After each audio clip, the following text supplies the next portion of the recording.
Right, so welcome to Mastering Interviews as a Graduate, which is hosted by the Careers team and has support from the Advancement and Alumni team as well.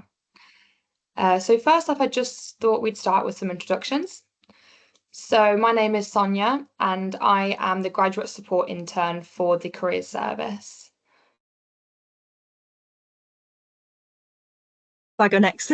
I'm Yeah. Kerrian. Hi, everyone. I'm Kerrian Eastwood. I'm one of the careers consultants at the university. So I'll be going through some of the sort of nitty-gritty of the interviews today. Hi everyone, my name is Ang and I'm the Digital Communication and Engagement Intern here at the Career Service, and I'm here today to share a bit about my experience with interviews. I just kind of wanted to briefly go over how today's session is going to run. So we'll give you a few bits of information at the start, and then we'll go on to a mini little quiz for everyone to get involved with. And then we'll go into sort of top tips for interviews, specific focus on interviewing as a graduate, how to prepare for the interview and how to sort of go about acting during the interview. And then you'll get a little perspective from myself and Anne about our experience as recent graduates and any top tips and advices that we have. And then the rest of the session will be open to any questions that you might have for us. So what I wanted to flag up first is using My Career, which, if you don't know, is something that you can continue using after you graduate. You can create a graduate My Careers account and then be able to have access to things such as appointments, as you can see with the arrow, all the different events that the University Careers Service has to offer. You can find vacancies for job and graduate roles and volunteering opportunities and so forth on the website as well as other resources such as Practice Interviewer and the CV checker that we have. So feel free to stay behind and ask us how to create a graduate My Career account if you don't already have one, as it's really useful and I think you can get a lot out of it in terms of helping with your applications, interviews, finding jobs, and any events that you might be interested in joining us for. And I would also like to flag up the graduate outcome survey, which I think a lot of graduates don't really know about, but it's really useful both for the university and for graduates and students. So the graduate outcome survey is basically there for you to give your own feedback about your experience with the university, which will help students at the University of Leeds. So the survey will ask you what you've been up to since graduation, and basically how your degree has helped you in finding a job afterwards. So the university would really appreciate any honest responses that you have, as it allows for both current and future students to gain more help from the university. So the survey comes out, I think it's about 15 months after you graduate. And you'll get an email from, as you can see, the email listed in blue on the slide there. You get an email from them, and it'll take you about 10 minutes to complete. And it's just a way of sharing your own experiences about how the university and your degree has helped you in gaining a job after you graduate. So yeah, so keep an eye out for that email when that time, 15 months after you graduate, does come around. So now I thought we'd have a short little quiz just to kind of get everybody interacting with the presentation, so it's not just us talking all the time. Please respond in the chat with the answer that you think is correct. There'll be 3 questions.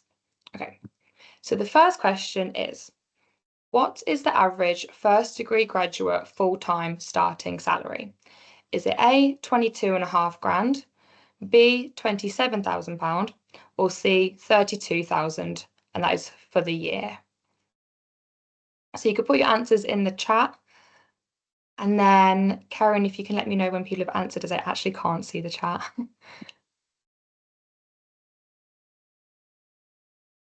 There's quite a few coming in, mainly, well, all of them are A's and B's.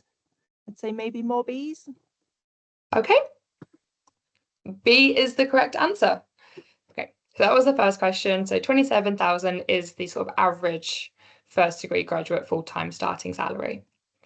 The next question is, the Institute of Student Employers revealed that how many young job seekers say that they are uncomfortable having an interview in person?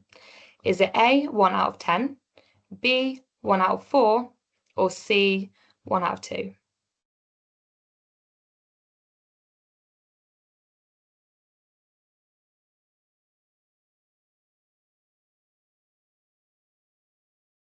They're mainly B's and C's.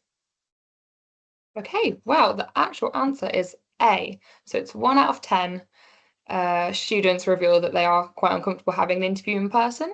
So hopefully we can work on that during the session. And then number 3, what sector is the largest employer of graduates? So we've got A for accountancy, B for professional services, and C is the public sector.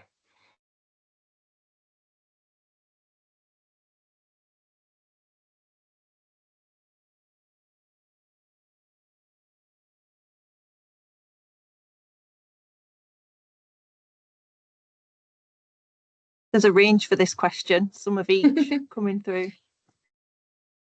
It's a tricky one. Okay, well, the correct answer is the public sector. So it's C, the public sector being the largest employer of graduates. So thank you all for interacting with that, and I hope that was insightful. And next, we're going to hand over to Kerrion, who's going to take you through how to prepare for your interview. Hi everyone. So I'm just going to take you through a little bit of the detail about how to prepare for an interview, maybe some of the types of interviews you might get, and some of the types of questions you might get and how to answer them. So hopefully this will be useful to you. So preparation really is the key to success at interview. So some people think they can go and wing it, but for most people, you're going to have to put in some preparation first. And there's kind of 3 main elements to preparing for your interview. There's knowing about yourself, there's knowing about the job, and there's knowing about the employer and the organisation. So first of all, if we look at knowing about yourself, so understanding what you can offer. So you need to look back at your application, whether that was a CV or an online application form, and you really need to be familiar with what you wrote in that. Okay, so what kind of skills did you say that you have?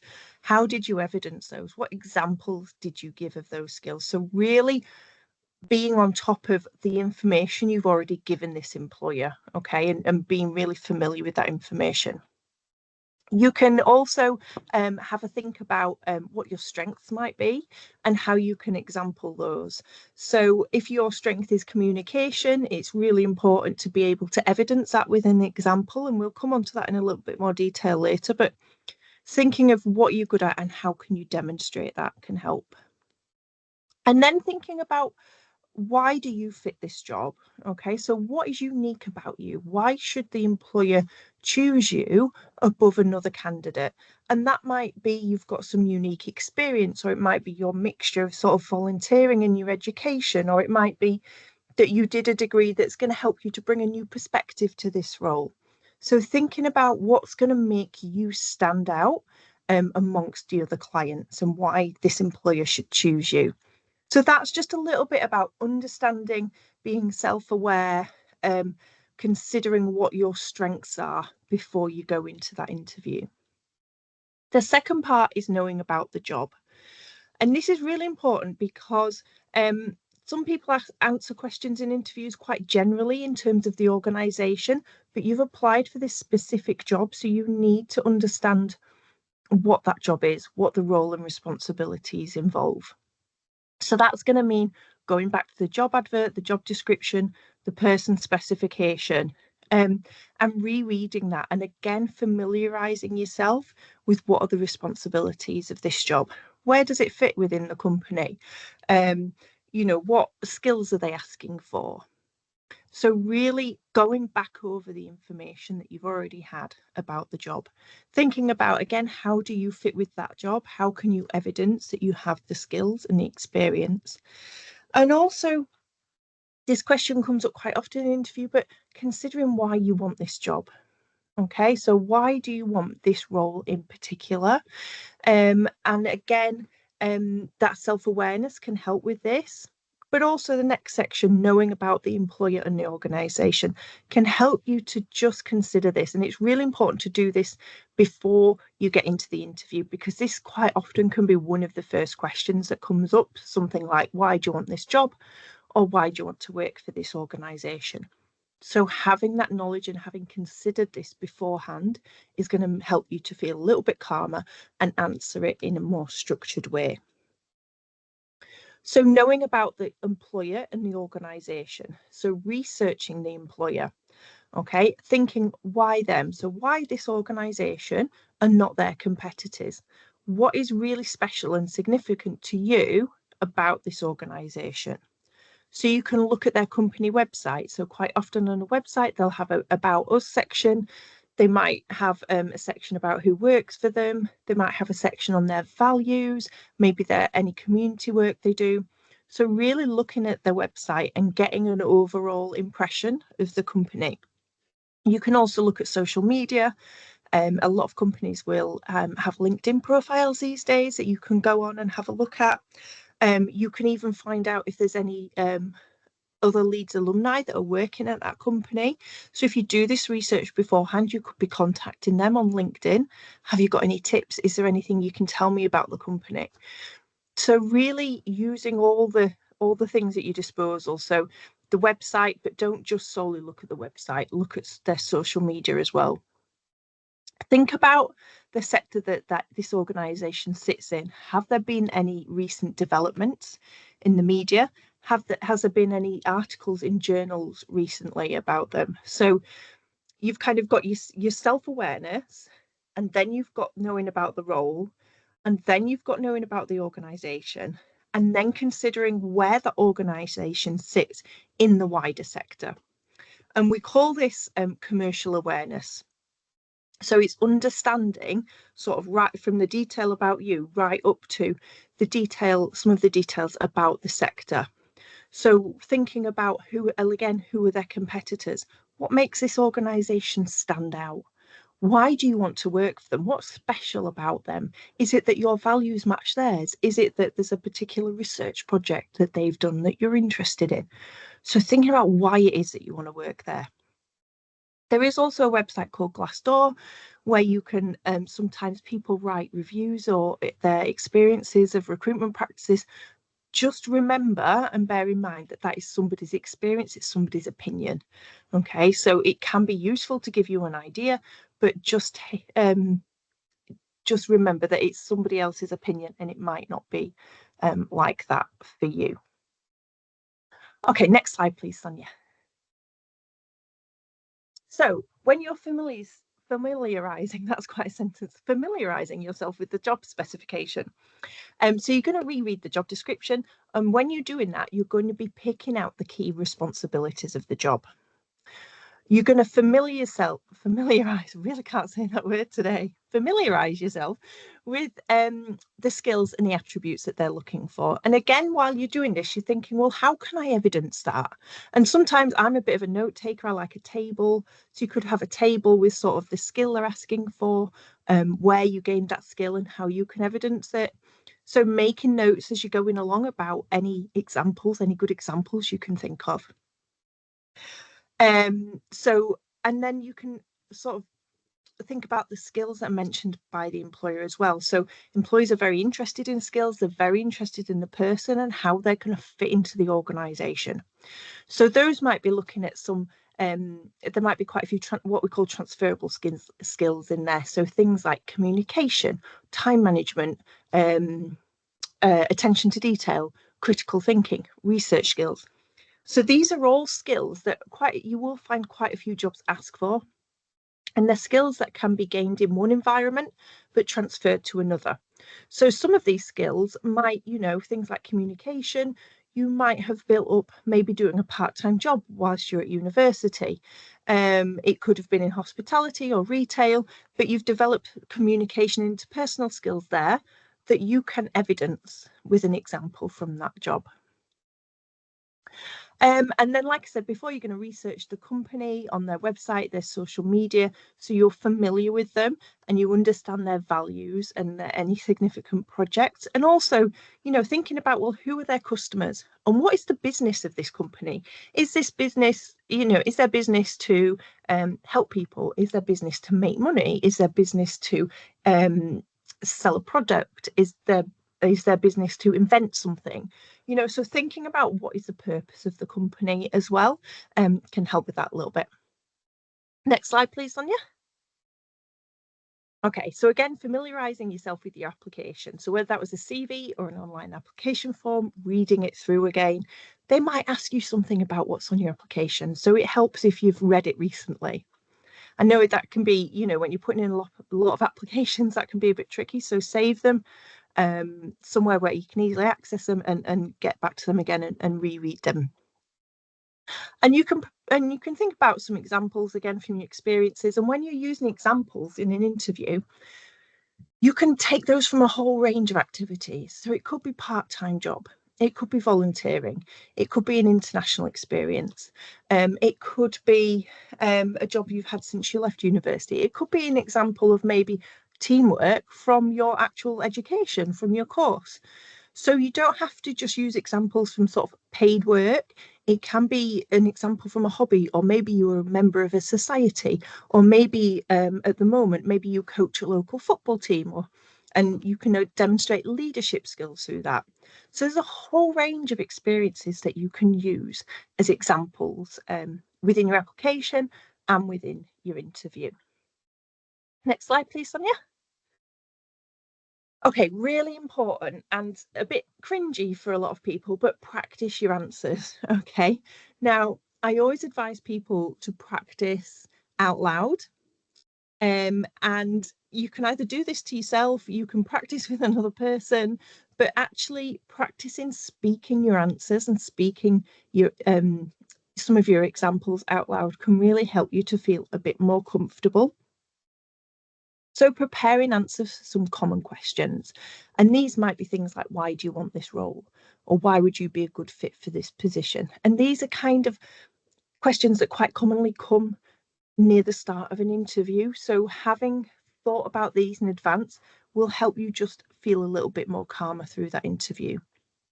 Like I say, you can practice these with someone else, or you can just practice to yourself. Or we have something called the practice interviewer, which is on My Career, where you can practice answering interview questions as well. So we're going to come on to the types of questions in more detail in a little bit. But quite often for what we call competency questions, where you need to give an example of a skill, you can use the STAR method. So this stands for situation, task, action, and results. And this is a way of structuring your example and making sure that you don't go off on a tangent, that you are giving a really clear piece of evidence of your skill. Okay, so the situation can just be really brief. It can just be, you know, one sentence. So the situation might be you were working in a cafe on a busy Saturday. The task might be a customer came in, they were unhappy with the amount of time they had to wait for their order, and it was your responsibility to deal with this customer. So it doesn't have to, those first two parts don't have to be really detailed. It can just be you're setting the scene here. Okay, so the situation, where were you? The task, what were you required to do? The action part of the example needs to be the majority of your example, and this is where you're going to give the detail. So this is where you're going to talk about what you did, why you did it, and how you did it. Okay, and it's what you did, not what a team did, not what somebody else did, but what you did. How did you do that? How did you do that action, and why did you do it? So that's where you want to put all the detail in about your example. And then the results. So if there was a positive result, great, you know, tell that as part of your evidence. If it was a less positive result, or there were some aspects that maybe could have been improved, then again, talk about this in a way of what you learn and what you would do differently next time. And if you can quantify it, so I don't know, if you did something at a part-time job that improved customer satisfaction by a certain percentage, add numbers in there. It just really helps to add that extra detail. So if you just looked up STAR on the internet, you would get some more information about it, but focus on the action and use this to just structure your examples, structure your answers where you're giving that evidence of your skills. And then at the end of the interview, more often than not, the interviewer or interviewers, if there's more than one, will say, do you have any questions for us? It's really important to ask questions at the end, okay? And to show that you are motivated, show that you've been researching the organisation, and show that you're really interested in working here and that you want to find out more. Okay, so there's certain things that you don't want to ask about. So money, don't ask about money. Don't ask about work-life balance, because that looks like you're already thinking about how you can get away from work early. Think about questions such as what are your expectations in the first 6 months if I were to be successful in this role? Or maybe can you describe the culture of the organisation? Or what do you like about working at this organisation? So putting it back onto the employer to answer, but it shows that you've thought about things, detail that you want to know. I would say have 2 or 3 questions prepared, because sometimes during the course of an interview, or if there's like an assessment day or something beforehand, some of your questions might already get answered. So go in with more than one prepared, so you've got a backup question to ask at the end of the interview. But please do go in with some prepared, because that really shows that you're genuinely interested in this job and it's not just another interview that you've kind of got lined up. Next slide, please, Sonia. Okay, so types of interview questions. So these are some of the different types. There are more, but these are kind of the main types of interview questions. And I'll just go through them a little bit and give you some examples. So quite often an interview will start with a motivational question. So things like, why are you interested in this role? Why are you interested in this organisation? Okay, why have you applied for this job? And this is where you really want to show that research that you've done on the role in the organisation. So don't be too general. If they ask you why this role, then talk about this specific role and why you want it. Don't just focus on the values of the organisation. Really talk about the role and why it's important to you, why you think you would be the best fit for this job. Okay, so really giving detail. You can relate it back to skills, you can relate it back to the job description, but really give that detail about why this role in particular, why this organisation, and show that research that you've done. You might get a biographical question, especially if you've sent in a CV with your history on it. They might ask you why you chose to study a certain subject or what you've learned from a part-time job. Again, if you can, relate it back to the role you're applying for.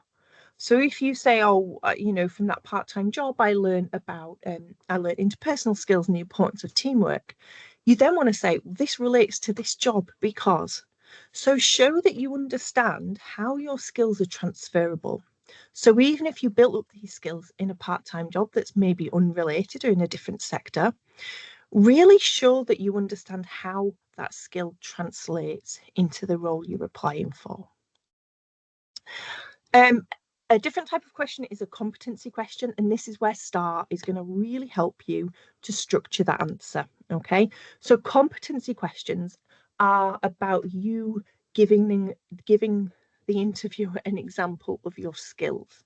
Okay, so usually they start with, tell me about a time when. So it might be, tell me about a time when you've used teamwork skills, or like the one on the screen, describe a situation when you were working as part of a team.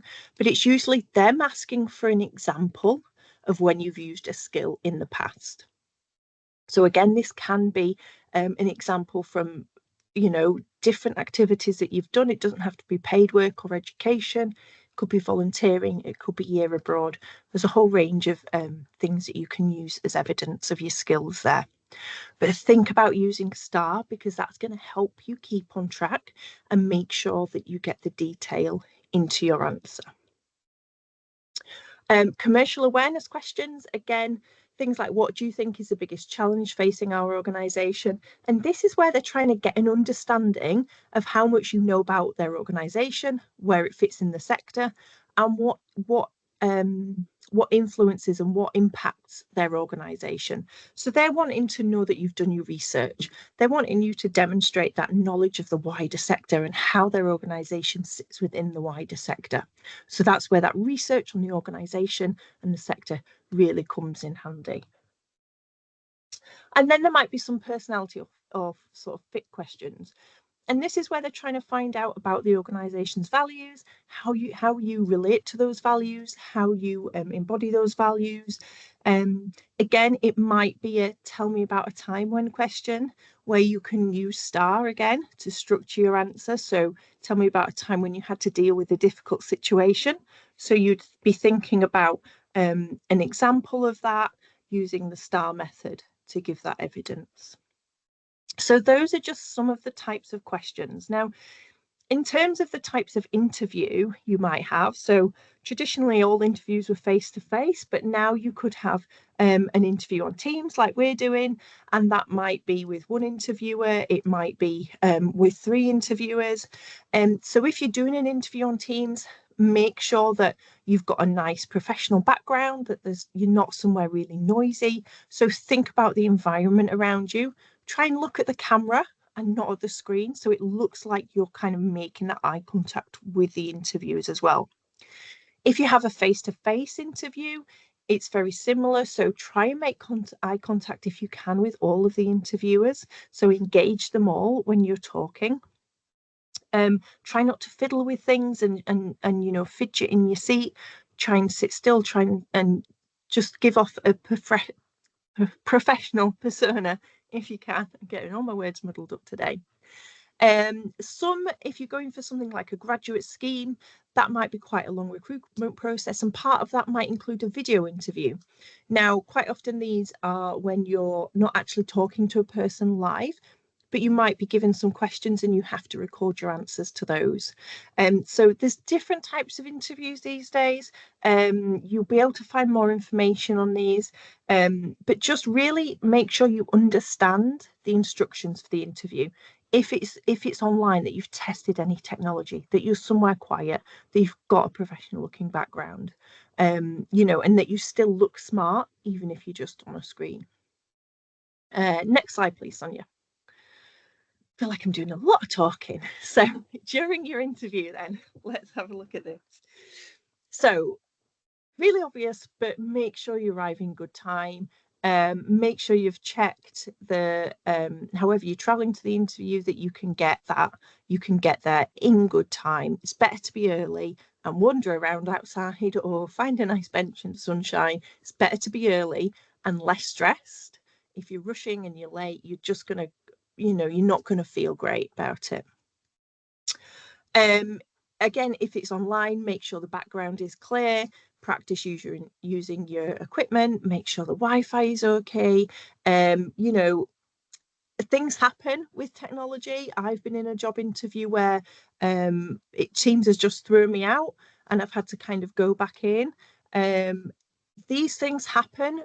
If it does happen to you, try not to panic.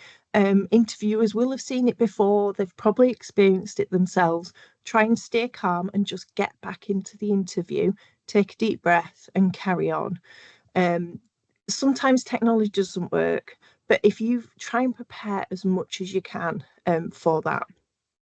Yeah, as graduates, you might have more interviews online. It depends, you know, on the distance, where it is, where the location is, but get used to maybe using Teams and Zoom if you can.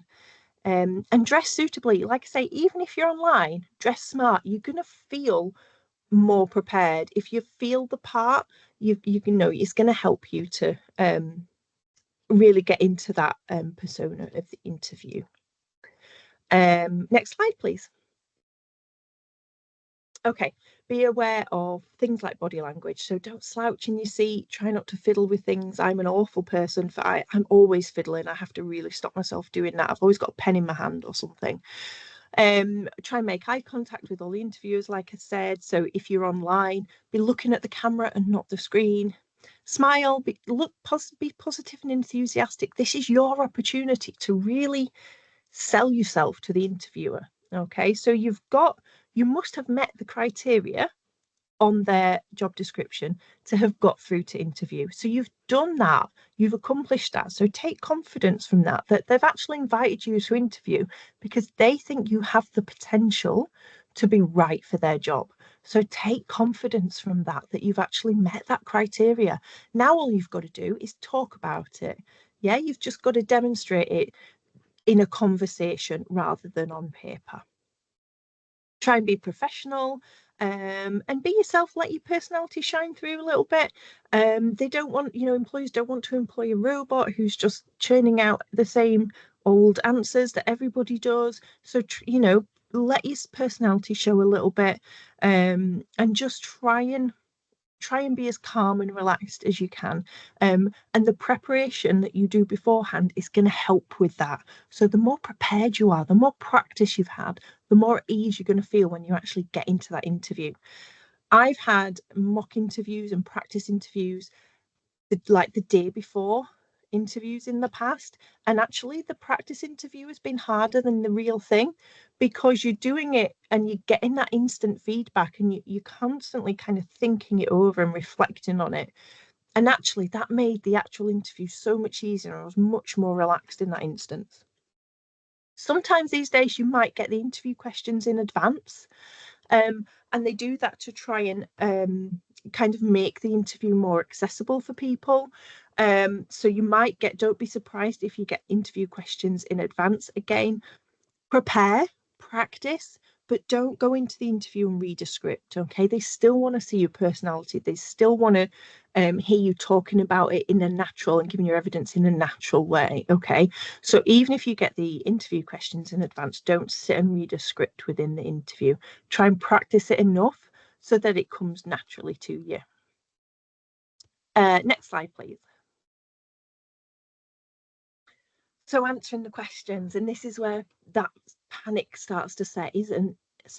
And if they answer you a question and you instantly think, oh, I'm not sure about that, or I don't know how to answer that, and that you can feel that panic in your body, listen carefully to what they're asking. Okay, and make sure that you're actually answering the question and not what you think the question was or should be. It's absolutely okay to ask for the question to be repeated, or to ask them to maybe rephrase it. If you really don't understand the question, you can ask them to rephrase that. It always helps to have a glass of water or something in front of you, not only to help you when your throat goes dry and you feel like your throat's closing up, but also it can buy you a little bit of time.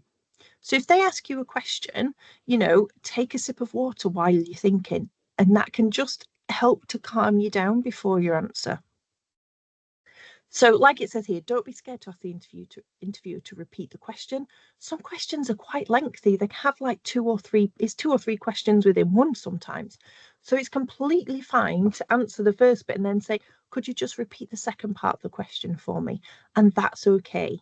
You're not going to get marked down on that, because, like I say, some questions can be quite lengthy, and by the time you've answered the first bit, you've forgotten what the second part was.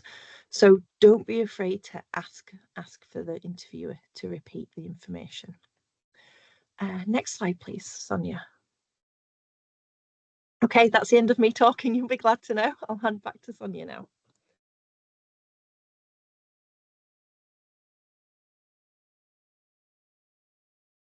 Sonia, I think you're on mute. Oh, there you are. Sorry. I can hear you now. Can you hear me? Yeah. Perfect. Sorry about that. So I'm going to talk a little bit about my experience with interviews. So I graduated from the University of Leeds this summer. So I studied law at the university. And I think during my sort of like university days, and then obviously after graduation, it's like the kind of the crunch time with interviews, because you apply for a lot of jobs during the summer after you graduate, and do a lot of interviews. And I think what I wanted to highlight during this session is the importance of practicing your answers. As before I started practicing, I used to go into interviews and I used to sort of wing it a little bit, because I always kind of had the impression of like, how hard can it be to talk about yourself you know yourself quite well.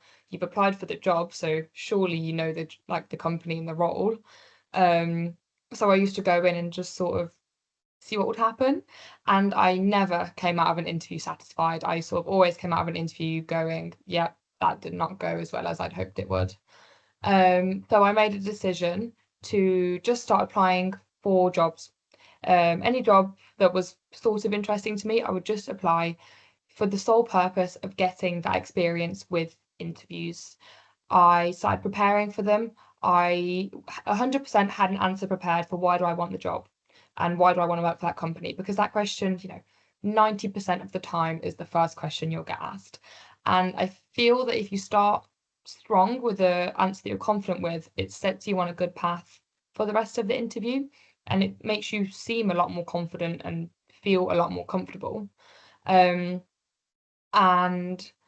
so yeah, so from my practice, I think that really helped me come across as quite confident. And I think once you practice and are confident, your personality can come through more because you don't feel shy or panicked during the interview as much as you would if you haven't prepared.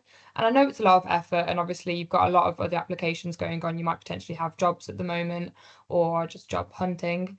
But I think it's really worth it, even like a day before, 2 days before, to practice potential questions that might come up. For example, write down, as Kerry mentioned before, write down the skills that are on the job description, come up with an answer for, a question, for example, of give us a time where you demonstrated communication or teamwork or, critical thinking, anything like that. And having that preparation makes you so much more confident when you actually go to the interview.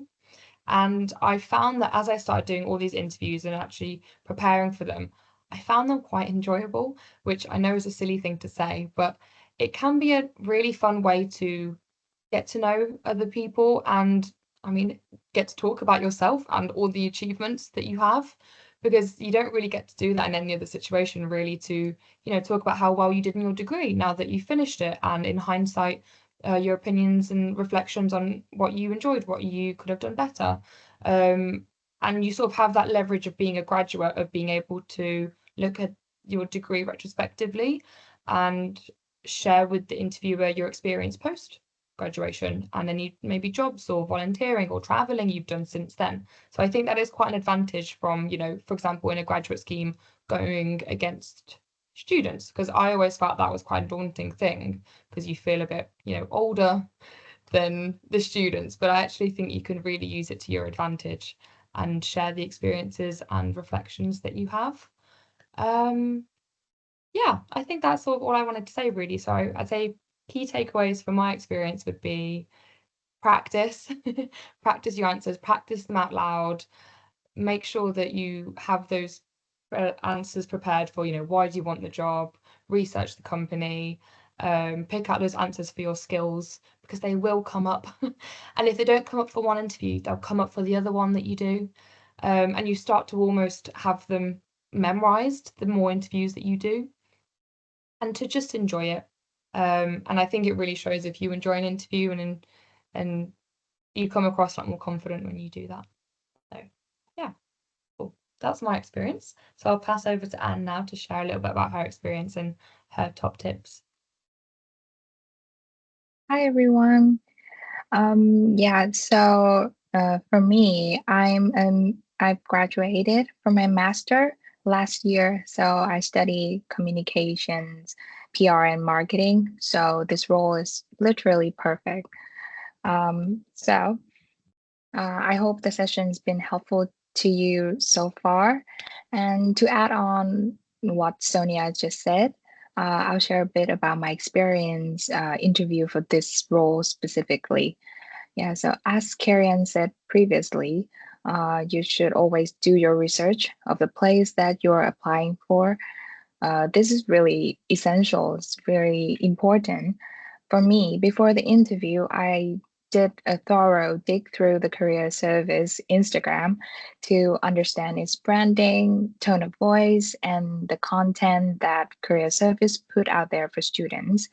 From here, I could base my answer off these insights to be a more competent candidate. as well as show my enthusiasm while answering the question during my interview. Also, another point, I believe that the STAR method that Karen also mentioned previously was of great support for me to land this role.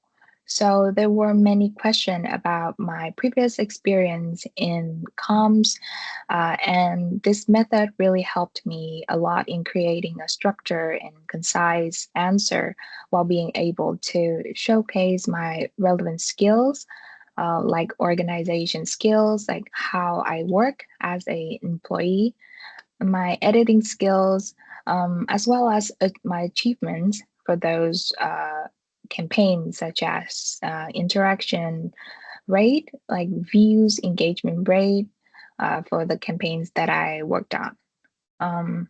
Yeah, and I also agree with Sonia. Practice is really important. So practice might not make perfect, but it really make progress. There are many ways to practice, and it depends on your preference, really. But personally, for me, I find practicing alone out loud very like efficient for me. This might sound a bit crazy, but I record myself rehearsing, and this really helped me to improve my like eye contact, my body language, and through the recordings, I could see any gesture or posture that might come off as awkward or nervous, so I could like fix them. I could also see which like bits and pieces that didn't make sense in my answer and redid it for a more comprehensive like version. These eventually built up my confidence for the big day. Yeah, so if you prefer practicing with others, you could ask your tutor, your mentor, if you have one, family or friends to join you. And of course, you can always book like an appointment for a mock interview session with our careers advisor at the career service. Yeah. So I think that's all from me. Good luck to everyone who's having an interview soon and hope everything makes sense. Thank you.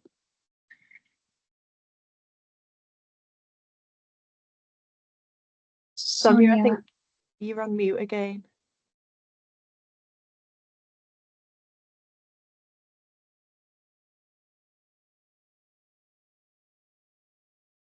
We can't hear you, Sonia. Sorry. Do you want me to talk through the resources while you saw that? Oh, I can hear you now. Can you hear me? Yes. Okay, I'm sorry, I've not touched anything on my laptop. It's just one of those days. Okay, just shout if you can't hear me at any point during me talking. So lastly, just before we go on to the Q&A session, I know it's like 15 minutes left, is just highlighting some resources for you to do with interviews. So we'll share around these slides and the recording of this session to anybody that wants them.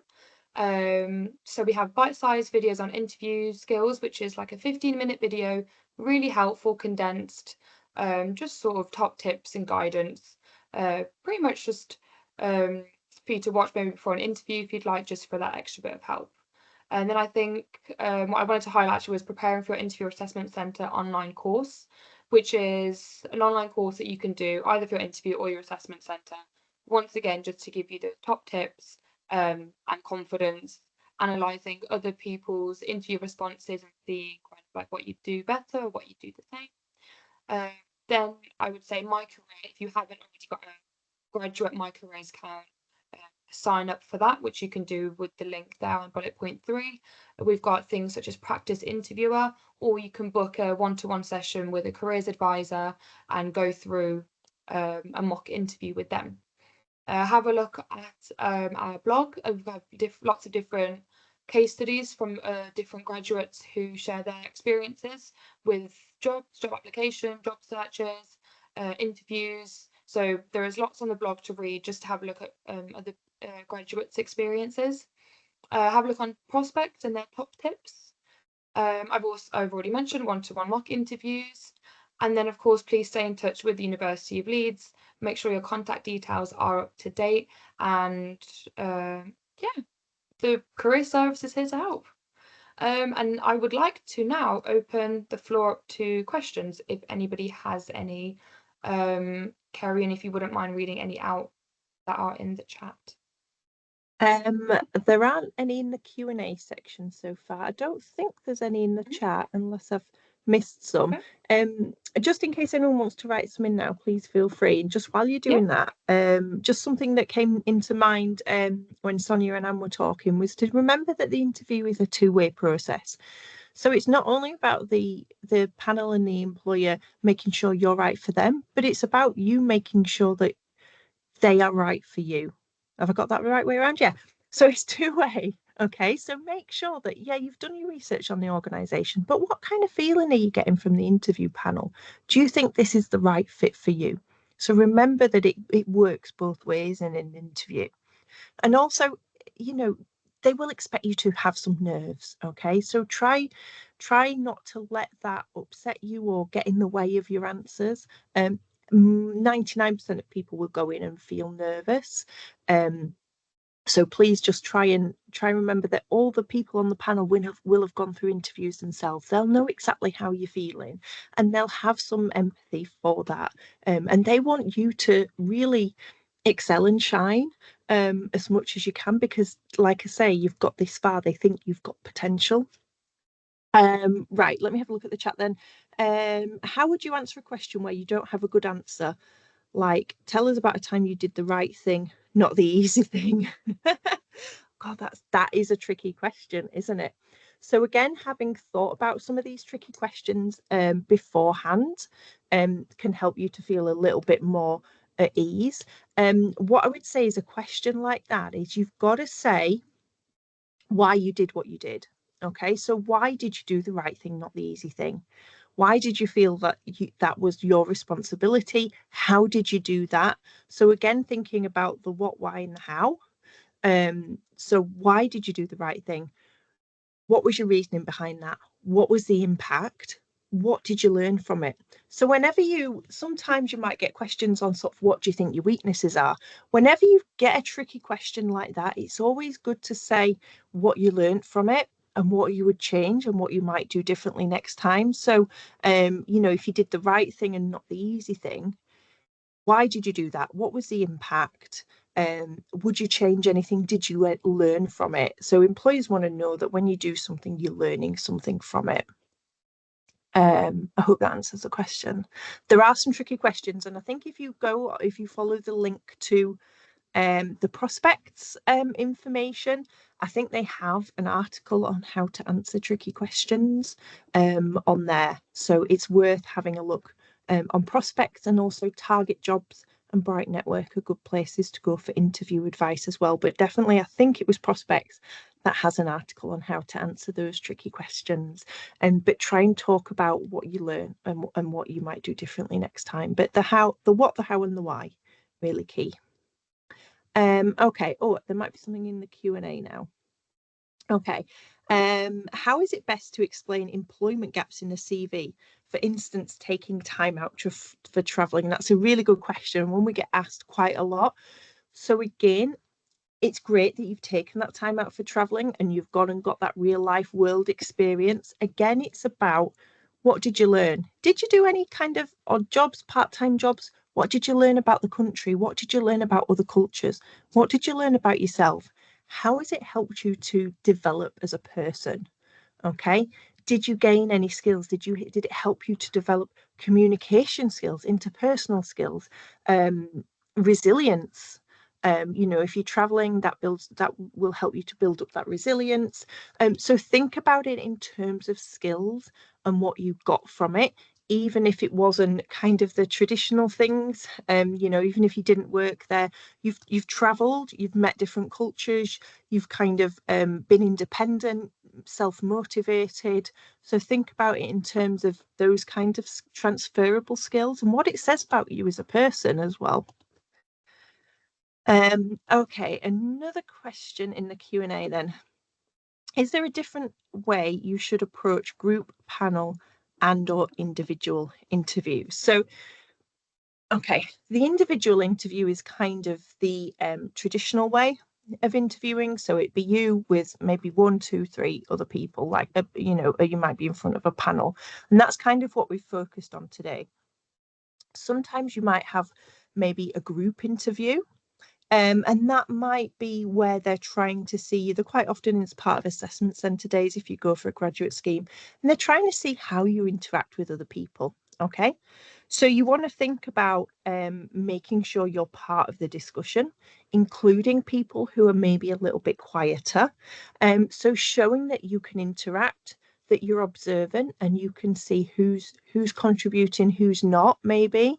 Can you summarize people's ideas? Can you get people together? So really, if it's a kind of a group approach, making sure you are part of that discussion. And if you need to, taking that lead, but not dominating, but making sure that everybody is included and can access that discussion. Okay, another question. And in terms of technical questions like knowledge-based one, where you don't know the answer for definite, is it better to take a guess or say you aren't sure? Great question. So for technical questions then, you will have got a hint about this from the job description, because in the job description, they will talk about what technical knowledge is part of the job or what technical knowledge they expect you to have beforehand. So you should have got a heads up about this and maybe had a think about it beforehand. I would say if you have an idea then about what it might be, then talk about that. If you have absolutely no idea, then you don't want to just be kind of, you know, fumbling around for an answer. It's maybe better in that case to be honest. But like I say, for a lot of these technical questions, it will have been in the job description somewhere. So you should have had a bit of a heads up. And if you didn't match, usually to get through to an interview, you have to match all of their essential criteria. So if you didn't evidence all that essential criteria, you wouldn't have got the interview. So there shouldn't be too many surprises when you get to the interview, because they should be basing the questions on the job description and the person specification. So that is, I think, an unusual scenario. But like I say, a lot of the information they will be asking you about will have been on the job description. That's all the questions in the Q&A. Are there any more in the chat? Karian, Yeah. I think you missed one question in the Oh, Q&A sorry. section. Sorry. There's a question said that, is there a different way you should approach? No, that's not that one. How can I best present myself if I am interviewing for a role alongside candidates with higher levels of education or experience than I Yeah. have? Great, thanks, Anna. I had missed that one. So this is a thinking about what makes you a unique candidate. Okay, so what's going to help you to stand out?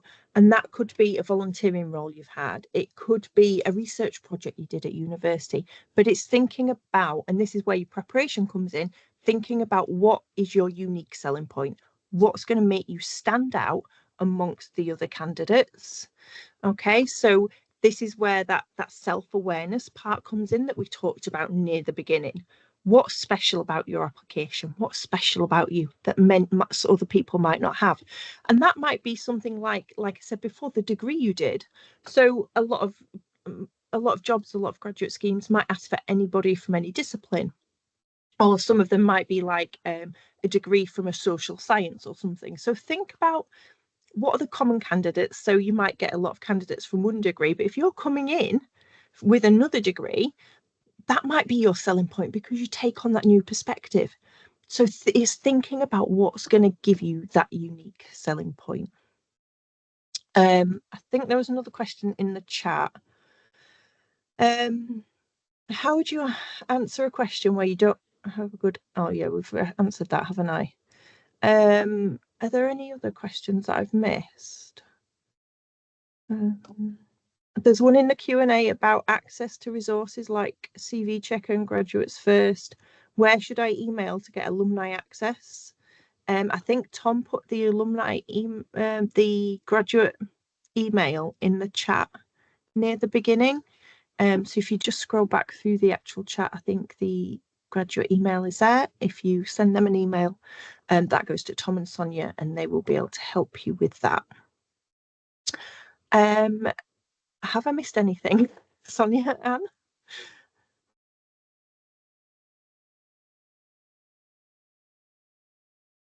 I don't think I have. Oh, Sorry, sorry. I was on mute. Don't worry. Sorry. I can see a question in the Yeah. chat. How do we ask for sponsorship as international students? So we do have lots of workshops and information for international students, both on our website, and we have one of our other consultants is running workshops for international students as well. So again, you probably might have had to answer this question at application stage. I think it depends where you are in kind of the graduate route visa, or if you're at that point where you need sponsorship.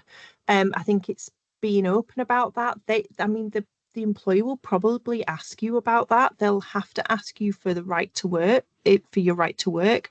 And usually when you're invited to interview, you have to take your documentation to prove you have the right to work in the UK. So I think that probably would have come up sooner. But I would advise, if you're an international graduate, to go to some of our workshops specifically for international students and graduates, as they're really tailored towards these kinds of questions. So I'd recommend that. There's also information on our website as well. Okay, yeah, so the graduate support email has just been reposted. Thank you, Natalie. Okay, I don't think there's any more questions. So hand back to you, Sonia. Yeah, I'm just going to double check you can hear me. We can, Sonia, yeah. Cool. Yeah, so I just wanted to go back to this side for resources. If you can see that My Career for Practice Interviewer, so that link there will also take you to the graduates login as well. So when we share this round as well, you'll be able to click on that to get to the My Career page. But also on Google, if you just type in University of Leeds graduate My Career login, and then you can register for an account there as well. But yeah, any questions, please send them through to the graduate inbox and we will get them answered for you. So that is pretty much everything from us. I just wanted to mention that if you have a look in the chat, there will be a feedback survey for you to quickly answer. It will take you like a minute maximum. We'd really appreciate it if you filled that out so that we can improve for the next session. So it would be really helpful if you were to fill out that feedback survey, which has been posted in the chat. I think Natalie has posted that. So that should be in there for you. And also just to highlight that we have a similar session next week on Thursday for assessment centres, which you can have a look. Well, you can sign up for that through My Career, or it should also be in the alumni newsletter. So please sign up for that if that is something that sounds interesting for you. And apart from that, thank you so much for joining and participating.